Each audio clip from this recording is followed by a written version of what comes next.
এদিকে ২০ তারিখ নিয়ে চূড়ান্ত সিদ্ধান্ত দিল আওয়ামী লীগ সভাপতি শেখ হাসিনা। ২০ জানুয়ারি ক্ষমতা গ্রহণ করবেন মার্কিন প্রেসিডেন্ট ডোনাল্ড ট্রাম্প। আর সেই দিনকে কেন্দ্র করে আবারও গর্জে উঠল শেখ হাসিনা। ২০ তারিখে দেশে এসে আইনি লড়াই করবেন বলে চূড়ান্ত ঘোষণা দিল শেখ হাসিনা। তাহলে আর শেষ রক্ষা হলো না ডক্টর ইউনূসের। হাসিনা দেশে আসার আগেই বিদায় নেওয়ার পায়তারা খুঁজছে ডক্টর ইউনূস সরকার। ১৯ জানুয়ারি ঘিরে আলোচনা, ভাষণ দেবেন শেখ হাসিনা, যেখানে আসতে পারে শেখ হাসিনার দেশে ফেরার ঘোষণা। তাহলে কি সত্যি দেশে আসতে যাচ্ছেন শেখ হাসিনা? আমরা ভালোভাবে ব্যবহার করার চেষ্টা করছি। তারপর ২০ তারিখের পরে কোন দিক থেকে কোথায় কি ছুটবে, কি হবে, কে ঢুকবে, কিছু বলা যাচ্ছে না। আমরা তো বুঝতে পারছি মোহাম্মদ ইউনূসের সরকার কিভাবে বাংলাদেশের গরিব অর্ধশিক্ষিত সেই আগামী ২০ তারিখ বা ২০ তারিখের পর কি বাংলাদেশে কিছু ঘটতে যাচ্ছে? ভারত কি কোনো পরিকল্পনা করেছে? একটা ভিডিও আপনাদেরকে দেখাচ্ছি। দেশ প্রবাস দূরে কিংবা কাছে বসে যারা আমাদের দেখছেন, আশা করি সবাই ভালো আছেন। দর্শক, এই মুহূর্তে পাওয়া খুবই গুরুত্বপূর্ণ এবং ইম্পর্টেন্ট একটি সংবাদ দেখতে চলেছেন। বলতে পারেন এই বছরের সব থেকে গরম এবং গুরুত্বপূর্ণ সংবাদ আপনারা দেখতে চলেছেন। তাই সবাইকে রিকোয়েস্ট করবো, সবাই একটু অন্য দিনের তুলনায় বেশি গুরুত্ব সহকারে দেখবেন। দর্শক, ২০ তারিখে বাংলাদেশে নিশ্চয়ই চলে আসতেছে সাবেক প্রধানমন্ত্রী শেখ হাসিনা। হ্যাঁ দর্শক, এবার ভারত থেকেই সেই গুরুত্বপূর্ণ তথ্যগুলো ফাঁস করা হয়েছে। ১৯ তারিখে ভারতে ভাষণ দিবে এবং ২০ তারিখে বাংলাদেশে তিনি নির্ভয়ে চলে আসবে। এবং তিনি অনেকেই বলবে যে কিভাবে আসবে, তার নামে তো মামলা রয়েছে বা গ্রেপ্তারি পরোয়ানা রয়েছে। তবে না, তিনি মামলার ভয় না পেয়ে তিনি আসতেছে। তিনাকে আসলে যে গ্রেপ্তার করা হবে সেটা তিনি জানে। তবে তিনি মামলা মোকদ্দমের মাধ্যমে তিনি মামলাগুলো কাটিয়ে তারপর কিন্তু বাংলাদেশে আবারও রাজত্ব কায়েম করবেন। দর্শক, চলুন এ বিষয়ে আমরা গুরুত্বপূর্ণ তথ্যগুলো জেনে আসি। আশা করি কোটি কোটি আওয়ামী লীগের ভাইরা খুশি হবেন। সবাই শেয়ার করে একে অন্যের কাছে ভিডিওটি পৌঁছে দিন এবং লাইক কমেন্ট করে চ্যানেলটি সাবস্ক্রাইব করে রাখুন। তো দর্শক, চলুন বিস্তারিত দেখে আসি। আলোচনা, ভাষণ দেবেন শেখ হাসিনা, যেখানে আসতে পারে শেখ হাসিনার দেশে ফেরার ঘোষণা। তাহলে কি সত্যি দেশে আসতে যাচ্ছেন শেখ হাসিনা, নাকি কেবলই গুঞ্জন? একদিকে আন্তর্জাতিক অপরাধ ট্রাইব্যুনালে করা একাধিক মামলায় গ্রেফতারি পরোয়ানা জারি রয়েছে শেখ হাসিনার নামে, যেখানে দেশে ফেরা মানেই গ্রেফতার। এই তথ্য জেনেও কি আসবেন আওয়ামী লীগ সভাপতি শেখ হাসিনা? একটি সূত্র বলছে, দেশে ফিরে আইনি লড়াই করে আগামী নির্বাচনে অংশ নিতে দলকে প্রস্তুত করবেন। তবে আগামী ২০ তারিখ বা ২০ তারিখের পর কি বাংলাদেশে কিছু ঘটতে যাচ্ছে? ভারত কি কোনো পরিকল্পনা করেছে? একটা ভিডিও আপনাদেরকে দেখাচ্ছি। এই ভিডিও দেখে মনে হচ্ছে যে ২০ তারিখের পর বা ২০ তারিখের পর ইউনূস সাহেব সরকারের উপর একটা বড় ধরনের ধাক্কা পড়তে যাচ্ছে। মানে ইউনূস সাহেব নাকি দেশ ছেড়েও চলে যেতে পারেন, কোন দিকে যাবেন দিশা বিষয় হারাই ফেলতে পারেন। আপনাদেরকে একটা ভিডিও দেখাচ্ছি, ভারতের একজন বিজেপির নেত্রীর একটা ফুটেজ। চলুন আগে শুনে আসি। আমরা ভালোভাবে ব্যবহার করার চেষ্টা করছি। তারপর ২০ তারিখের পরে কোন দিক থেকে কোথায় কি ছুটবে, কি হবে, কে ঢুকবে, কিছু বলা যাচ্ছে না। আমরা তো বুঝতে পারছি মোহাম্মদ ইউনূসের সরকার কিভাবে বাংলাদেশের গরিব অর্ধশিক্ষিত সেই মানুষদের কিভাবে ভারতের এগেন্স্টে তাতাবার চেষ্টা করছেন, উস্কাবার চেষ্টা করছেন, এটা আমরা বুঝতে পারছি। নিশ্চয়ই ওনার বক্তব্য শুনেছেন। ওনার বক্তব্যে আলোচনায় উঠে এসেছে ২০ তারিখ মানে ২০ তারিখ ২০ জানুয়ারির পর আসলে কি ঘটবে।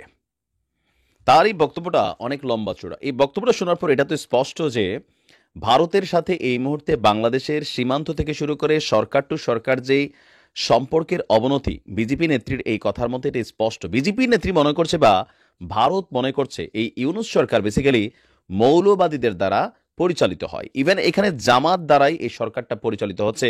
আবার আমাদের দেশের মধ্যেও অনেকেরই ধারণা যে ইউনূস সরকারের সাথে জামাতের একটা ভালো সম্পর্ক আছে।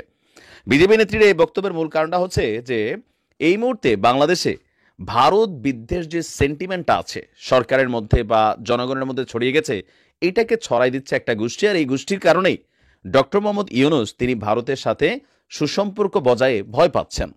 ইভেন ওই গোষ্ঠী যারা ভারত বিদ্বেষ ছড়ানোর মাধ্যমে নিজেরা এই মুহূর্তে একটা ক্ষমতার বলয়ের মধ্যে নিজেরা রেখেছেন বা সরকারকেও চাপে রেখেছেন, সো ওই গোষ্ঠীটা আসলে খুব শীঘ্রই নাই হয়ে যাবে। আর ডক্টর মোহাম্মদ ইউনূসকে আমি জানি না যে বিজেপি আসলে কোন কারণে ওনাকে ফান্ডামেন্টাল একজন মুসলিম মনে করেন। ডক্টর মোহাম্মদ ইউনূস আমি জানি না কখনো হজ করছেন কিনা। ইভেন এই সরকারের আগে ওনার দান দক্ষিণা সাদাকা নিয়ে বাংলাদেশে কেউ বলতে পারবে না যে খুব বেশি এই ইউনূস ফাউন্ডেশন দেশের জন্য বিলাই দিচ্ছেন, উতরাই দিচ্ছেন। ইভেন দেশের বিষয়েও ডক্টর ইউনূস কখনো মাথা ঘামাইতেন না, তিনি তার ব্যবসা বাণিজ্য প্রসারণা করছেন বা নামাজ পড়েন, নিয়মিত মাহফিলে যান, তাবলিগে যান, এমন কোনো দৃশ্য কিন্তু নয়, বা হজে গেছেন। তারা বারবার যে জিনিসটা বুঝতে চাচ্ছে যে ডক্টর ইউনূস অনেকটা মৌলবাদী মেন্টালিটির, প্লাস তার সরকারটা মৌলবাদীদের চাপেই ভারতের সাথে আসলে ভারত বিদ্বেষ বিষয়টাকে উজ্জীবিত রাখছে, এবং কি তারা ক্ষমতায় থাকার জন্য এই ভারত বিদ্বেষ যে থিওরিটা, এটাকে তারা জীবিত রাখছে।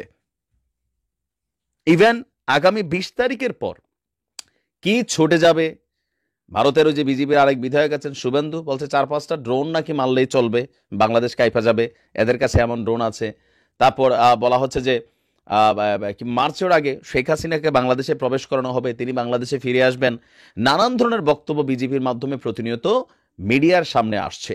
ইভেন বাংলাদেশ সম্পর্কে বিজেপির সরকার পরিকল্পিতভাবে সুকৌশলে অনেক ধরনের সেন্টিমেন্ট কিন্তু ভারতের জনগণকে খাওয়ানোর চেষ্টা করছেন তাদের মিডিয়া প্ল্যাটফর্মকে ব্যবহার করেও। তবে এই নেত্রীর কথায় একটা নতুন প্রশ্নবোধক ডেট সামনে আসছে, 20 জানুয়ারি। এরপর ভারত আসলে কি করবে বাংলাদেশের সাথে? আবার ভারতীয় সেনাপ্রধানের একটা স্পষ্ট বার্তা, এই অন্তর্বর্তী সরকারের সাথে তারা ভালো সম্পর্ক স্টেবল করবে না, নির্বাচিত সরকারের সাথেই ভারত স্বাভাবিক সম্পর্ক বজায় রাখবে, অন্তর্বর্তী সরকারকে তারা আসলে বন্ধু হিসাবে দেখে না। এখন কর্মীদের মধ্যে যে স্পৃহা জেগেছে, ডু অর ডাই, যখন দল ডাক দিবে তখন নামবে। এখন যেহেতু দেওয়ালে পিঠ থেকে গেছে, এই হাসা মাহমুদ, ওবায়দুল কাদের, এরা আমাদেরকে বিনোদনে রাখতো। এখন আমরা আসলে বিনোদন পাচ্ছি না সেরকম। হাসা মাহমুদ কি ছিল? তথ্যমন্ত্রী, আমি যদি ভুল না বলি। সে ভুলভাল তথ্য দিত, পরে তাকে বানানো হলো পররাষ্ট্রমন্ত্রী, মানে যে জলদি মন্ত্রী। জলদি মন্ত্রী বুঝেন? যে আজকে ভোট হয়ে 3 দিনের ভিতরে মন্ত্রী পরিষদ গঠন করছিল, সেই মন্ত্রী হচ্ছে সে পররাষ্ট্রমন্ত্রী, যার কোনো পররাষ্ট্রনীতি কোনো দক্ষতায় নাই, তাকে বানানো হয়েছিল পররাষ্ট্রমন্ত্রী। এখন সে বললো যে তার নেতাকর্মীরা ডু আর ডাই, কিভাবে হাসতেছে, এই লজ্জা লাগে না? হ্যাঁ, যে হাসি দিয়ে মুখে এইভাবে কথাগুলো বলতেছিস, লজ্জা লাগে না? আমি সম্পূর্ণ ভিডিও দেখছি, হয়তো এইটুক ক্লিপের ভিতর কোনো হাসি নাই মুখে, কিন্তু পুরা ভিডিওতে হাসি মুখে। তো লজ্জা লাগে না যে তোরা অপকর্ম করছিস, সেজন্য তোদের নেতাকর্মীরা পালাই বেড়াইতেছে, তাদের জীবনের ঝুঁকি নিয়ে পালাই বেড়াইতেছে। আর তোরা বলতেছিস নেত্রী ডাক দিবে, ডু আর ডাই, রাজপথে নেমে আসবে। এক শালাও রাজপথে আসবে না। চ্যালেঞ্জ করবি? 10 তারিখে আইছিল না? 10 তারিখে রাজপথে আসতে বলছিল, আইছিল? এই ছাত্রলীগের প্রতিষ্ঠা বার্ষিকীতে আইছিল রাজপথে? 15ই আগস্ট আসছিল? আসে নাই। তো তোদের ডাকে নেতাকর্মীরা যাবে না, কারণ নেতাকর্মীদের শিক্ষা হয়ে গেছে। তোরা নেতাকর্মীদের ব্যবহার করছিস, এখন তোরা এসি রুমে পালায় আসিস, তোদের কাছে টাকা আছে, তোদের কয়েক প্রজন্ম তোরা সুন্দরভাবে বসে খাইতে পারবি। এই হাসান মাহমুদের দুবাইতে যে একটা প্রজেক্ট আছে, মানে যে কয়েকটা বিল্ডিং আছে, ও আজীবন বসে খাইতে পারবে, ওরা আর কিছু লাগবে না। তোমরা যারা পালাই চলে গেছো, তোমাদের তো কিছুর প্রয়োজন নেই। এখন নতুন করে তোমরা আন্দোলনের ডাক দিবা সব শালা বিদেশে, আর তোমাদের নেতাকর্মীরা রাজপথে এসে গুলি খাবে, গ্রেপ্তার হয়ে জেলে যাবে। এদের শিক্ষা এরা পেয়ে গেছে, এদের শিক্ষা এরা পেয়ে গেছে। সারা বাংলাদেশ থেকে 50,000 নেতাকর্মী রাজপথে নামাইতে পারবে না, চ্যালেঞ্জ করে বলতে পারি। কারণ এইসব নেতাকর্মীদের বাস ঢকমতো দিয়ে গেছে তোমরা। কারণ সুষ্ঠুভাবে নির্বাচন করলে বাংলাদেশ যেভাবে হয়ে আসতেছিল, এক টাইম এক সরকার থাকলে পরের টাইমে আবার একজন চলে আসছেন, তোমরা সেটা করো নাই। তোমরা কি করছো? জনগণের ভোটাধিকার কেড়ে নিছো, মানুষকে গুম করছো। গুম করছো তো করছোই, আবার এই যে জুলাই আগস্টে একটা ম্যাসাকার ঘটাই গেছো। জুলাই আগস্টের কথা কি বলবো? তোমরা তো মেজর ডালিমের কথা বিশ্বাস করবা না। তোমরা নিজের চোখে যেটা দেখছো জুলাই আগস্টে, সেটাই তো তোমরা বিশ্বাস করো না। তা মেজর ডালিমের কথা, শোনা কথা কি বিশ্বাস করবা? জুলাই আগস্টে শেখ হাসিনা যে এত মানে কি বলবো মেসাকার ঘটাইলো, এটাই তো তোমরা বিশ্বাস করো না। এত মানুষকে হত্যা করলো, 2000 মানুষকে হত্যা করলো, মানে 20 থেকে 22,000 আহত। তোমরা আছো পুলিশ সদস্যকে মেরে ফেলছে, 3,000 পুলিশ সদস্য। তোমরা পুলিশের বিচার চাও, পুলিশ হত্যার বিচার চাও। এখন যদি জামাত ইসলাম বলে যে আমরা 1971-এ যারা মানে জামাত ইসলামের কর্মী যাদেরকে রাজাকার বলে মেরে ফেলছিল, এখন যদি মুক্তিযোদ্ধাদের বিরুদ্ধে মামলা করে, কি করবা? হ্যাঁ, আশা করি বুঝতে পারছো আমি কি বলছি। হ্যাঁ, তোমরা তো জামাত ইসলামের রাজাকার বলে গুলি করে মারছিল 71-এ, ঠিক না? তো যেমন আমাদের 24-এর রাজাকার তো পুলিশকে মারছে। তোমরা পুলিশ হত্যার বিচার চাও, তাহলে জামাত ইসলাম তো বিচার চাইতেই পারে। 1971-এ জামাত ইসলাম অনেক কর্মীকে মারছে না গুলি করে? এখন জামাত ইসলাম বিচার চাইলে কি হবে? বাংলাদেশে যারা মুক্তিযোদ্ধা আছে সবাই তো কাঠগড়ায় দায়িত্ব হবে। হ্যাঁ, এইসব ফাইজলামি ছাড়ো। আসসালামু আলাইকুম। ফ্যাসিবাদ কি গায়ে লেখা থাকে, অথবা স্বৈরাচার সেগুলো কি গায়ে লেখা থাকে, নাকি মানুষের আচার আচরণ বক্তব্য নানান ধরনের কর্মকাণ্ডের মধ্য দিয়ে ফ্যাসিবাদী তার পরিচয় ফুটে ওঠে? ছাত্র সমন্বয়কদের অন্যতম বৈষম্য বিরোধী ছাত্র আন্দোলনের আহ্বায়ক হাসনাত আবদুল্লাহ বা হাসনাত আবদুল্লাহরা যে ভাষায় কথা বলে আসছেন, তাদের যে বডি ল্যাঙ্গুয়েজ, তাদের যে বাচনভঙ্গি, তাদের যে হুঙ্কার হুঁশিয়ারি, তাতে মানুষ এখন রীতিমতো আতঙ্কের মধ্যে রয়েছে। তাদের আগেকার সেই জনসমর্থন নিঃসন্দেহে এখন নেই, একেবারে তলানিতে এসে পৌঁছেছে, এটা তো সত্য কথা। কিন্তু তাদের হুঙ্কার হুঁশিয়ারি এতটুকু কমছে না। তাদের যে লিফলেট বিতরণ কর্মসূচি ছিল সপ্তাহব্যাপী, ঘোষণাপত্রের উপস্থাপনের দাবিতে সাধারণ মানুষ কি বলে সেই ধরনের একটা গণসংযোগ চালাচ্ছিল, তার অংশ হিসেবে সোমবার নারায়ণগঞ্জে পথসভায় তিনি যে বক্তব্য দিলেন, সেই বক্তব্যকে আমরা কোন মানদণ্ডে ফেলব? ফ্যাসিবাদী আচরণের ক্ষেত্রে নাকি সন্ত্রাসী মাস্তানি আচরণের ক্ষেত্রে? তিনি বললেন যে আওয়ামী লীগের নেতাকর্মীদের মানবাধিকারের জন্য লড়াই করলে সেটি হবে ফ্যাসিবাদের পৃষ্ঠপোষকতা, আর ফ্যাসিবাদের পক্ষে যেসব কলম দিয়ে লেখা হবে সেগুলো ভেঙে দেওয়া হবে। আওয়ামী লীগকে ফ্যাসিবাদ বলা হয়, সেটা নিয়ে বিতর্ক থাকতেই পারে। আমি মনে করি আওয়ামী লীগ স্বৈরাচার ছিল। আচ্ছা, ধরে নিলাম ফ্যাসিবাদ। আওয়ামী লীগ এই ধরনের অবশ্যই হুঙ্কার দিয়েছে বিরোধী দলের উদ্দেশ্যে, মুক্ত সাংবাদিকদের উদ্দেশ্যে। তারা ভয় ভীতি সৃষ্টি করার জন্য এমন কোনো কাজ নেই যা করেনি। হামলা মামলা থেকে শুরু করে জেলে কারাগারে ঢুকানো পর্যন্ত অনেক কিছুই করেছে। তাহলে আওয়ামী লীগ যদি ফ্যাসিবাদ হয়ে থাকে, হাসনাত আবদুল্লাহরা কি? হাসনাত আবদুল্লাহদের প্রতিনিধি হিসেবে যারা উপদেষ্টা পরিষদে রয়েছেন তারা কি? তারা যে নতুন রাজকীয় দলটি আনতে যাচ্ছে তার চরিত্র কি হবে? এবং ক্ষমতায় যাওয়ার আগেই, ক্ষমতার পেছনে থেকে, এখনো তারা ক্ষমতা উপভোগ করছে, সরকারের তো তারা পার্ট। তাহলে পূর্ণভাবে ক্ষমতায় যাওয়ার আগেই তাদের যে পরিচয় ফুটে উঠছে, ক্ষমতায় যাওয়ার পরে কি হবে? তাহলে প্রশ্ন উঠতে পারে, বড় ফ্যাসিবাদ আসলে কে? বা ফ্যাসিবাদের আসল পরিচয়কে আসলে কিভাবে কারা তুলে ধরছে? আওয়ামী লীগের বিরুদ্ধে বা আওয়ামী লীগের নেতাকর্মীদের মানবাধিকারের জন্য যারা লড়াই করবে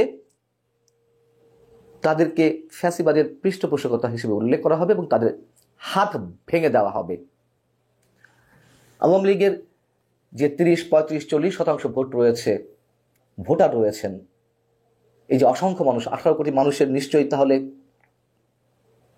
কত ভোটার? 12 কোটি, তার 4 কোটি, 3 কোটি, 2 কোটি, আমি একেবারে ন্যূনতম ধরে নিলাম। এই 2 কোটি মানুষকে শেখ হাসিনা বা শেখ হাসিনার মন্ত্রী পরিষদের সদস্যরা বা এমপি বা শীর্ষ নেতা তাদের সবার মতন আচরণ করেছে, সবার মতো দুর্নীতি করেছে, অন্যায় করেছে, অপরাধ, খুন, এসব সন্ত্রাসী কর্মকাণ্ডের সঙ্গে তারা সবাই জড়িত। কেন তাদের মানবাধিকারের কথা বলা যাবে না? আমরা তো তাদেরকে বিচারের আওতায় বাইরে রাখতে বলছি না কখনো। যারা অন্যায় করেছে অবশ্যই তাদের বিরুদ্ধে সব ধরনের শাস্তিমূলক ব্যবস্থা নেওয়া উচিত বিচারের মাধ্যমে, আমরা সেটি মনে করি।